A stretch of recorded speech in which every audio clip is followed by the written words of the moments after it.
गोटे गाँव में गोटे झील आ गोटे पुओ एकाठी गोटे कॉलेज पढ़ुते। धीरे धीरे मध्य बंधुता आपर प्रेम होगला। दुहे दुही को गोटे मुहूर्त न देखिले रही पार नथिले। दिने झीलटी पुओ को कहला जे मो हृदय बिना बंचुछि कारण मोर हृदय तुमको दे देछि, मु तुम बिना बंची परिबिनी। किछि दिन पर झीलटी डाक्तरी पढ़ाई अन्य सहर को चलीगला। पुओटी किंतु फेरिया बाट को अपेक्षा करिथाए। से जो कॉलेज रे डाक्तरी पढ़ुथिला सेठी आ गोटे पुओ मध्य डाक्तरी पढ़ुथिला। धीरे धीरे से दुहे परस्पर को भल पाई बसिले।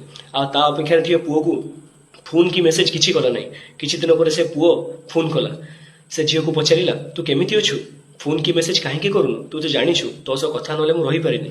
तापर झीलटी कहला मो परिवार सदस्य मो पाई अन्य पुओ को पसंद करिसेंती एवं मु सेमानको पसंद को मोर पसंद बोली भाबुछि।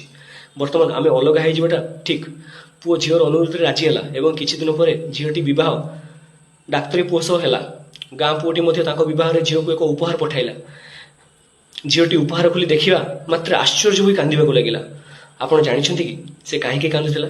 कारण से उपहार रे रक्त भिजा हृदयटी आ गोटे चिठी थिला एवं से लेखा जाइथिला रे पागली तू तो तोर हृदय को मो पाखे छाड़ी देथिलु, तोर हृदय बिना तू बंचिबु केमिति? सेथिपई तोर हृदय को तोते फेरई देउछि, तू खुशी रे रह, मु ए दुनिया छाड़ी आउछि। ताले कोन सांग माने एथरे से पुओटर कोन भूल थिला जोथि पई कि ताकू मरिया पई पड़ला? कमेंट करंतु।